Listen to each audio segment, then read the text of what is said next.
পর্যটন মানচিত্রে জেলা পুরুলিয়া অন্যতম।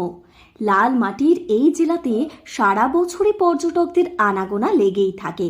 এখানে রয়েছে হোটেল, রিসর্ট, হোমস্টে সহ একাধিক থাকার জায়গা। এই জেলাতে রয়েছে একাধিক ফরেস্ট রিসর্টও।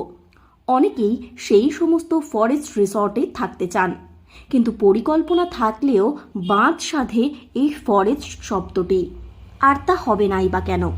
কারণ ফরেস্ট রিসর্ট দেখে অনেকেই ভেবে নেন এটি সরকারি জায়গা, আর তাতেই বুকিং করতে গিয়ে চিন্তায় পড়তে হয় পর্যটকদের। এবার পর্যটকদের কথা ভেবে একটি গুরুত্বপূর্ণ সিদ্ধান্ত নিল বন দফতর। রাজ্য সরকারের নিজস্ব রিসর্টগুলি ছাড়া বেসরকারি হোটেল ও রিসর্ট মালিকেরা কেউ ফরেস্ট শব্দটি ব্যবহার করতে পারবে না নিজের হোটেল বা রিসর্টে। ইতিমধ্যেই হোটেল, হোমস্টে ও রিসর্ট মালিকদের সঙ্গে বৈঠক করে তাঁদেরকে এ বিষয়ে জানিয়ে দিয়েছে বন দফতর।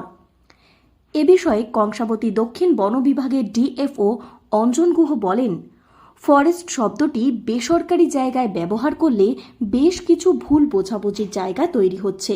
সেই কারণেই আমরা হোটেল, হোমস্টে ও রিসর্ট কর্তৃপক্ষগুলিকে অনুরোধ করেছি যাতে তারা ফরেস্ট শব্দটি ব্যবহার না করে।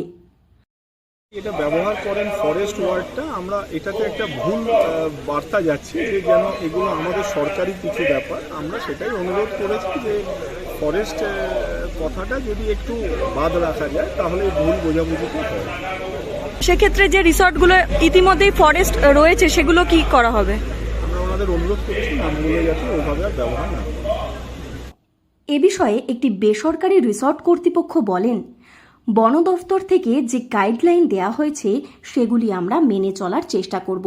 অনেক ক্ষেত্রেই ফরেস্ট শব্দটি ব্যবহার করার ফলে নানান সমস্যার মধ্যে পড়তে হয়। সেক্ষেত্রে ফরেস্ট শব্দ যদি ব্যবহার না করলে বন দফতরকে সহযোগিতা করা হয়, আমরা তাই করব।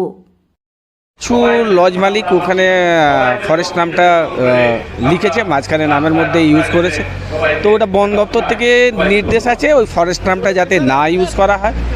কারণ এটাতে অনেক ধরনের সমস্যা এসে যাচ্ছে, যেমন ওয়েবসাইটের ক্ষেত্রে বা আদার্স জায়গাতে ফরেস্ট লিখলে ওদের নামটাই আগে চলে আসছে, বা কোনো পাহাড়ের নাম বা কোনো নাম দিয়ে নিয়ে রিসর্টের নাম, এগুলো সত্যি ক্ষেত্রে একটু প্রবলেম হচ্ছে। এটা আমরা কথা বলছি এবং ওনাদের সাথে কথা বলে যতটা সম্ভব ঠিক করার ব্যবস্থা করা হবে।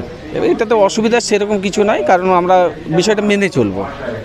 মানে বন দপ্তর থেকে যে গাইডলাইন দিয়েছে সেটা মেনে চলবে। অবশ্যই বন দপ্তরের সাথে আমাদের কাজ করতে গেলে বন দপ্তরের নির্দেশ আমাদের মেনে চলতে হবে। বন দপ্তর আমাদের কখনোই আমাদের ক্ষতি করতে চাইবে না।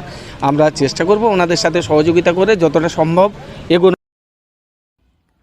পুরুলিয়া জেলা জুড়ে বহু বেসরকারি ফরেস্ট রিসর্ট রয়েছে। সেগুলি থেকে নানান বিভ্রান্তির সৃষ্টি হচ্ছে। তাই পর্যটকেরা যাতে সুষ্ঠুভাবে পাহাড়ে ভ্রমণ করতে পারেন, যাতে তাদের কোনো রকম কোনো অসুবিধায় পড়তে না হয়, সেই কারণেই এই উদ্যোগ নিয়েছে বন দফতর। পুরুলিয়া থেকে শর্মিষ্ঠা ব্যানার্জির রিপোর্ট, লোকাল 18 বাংলা।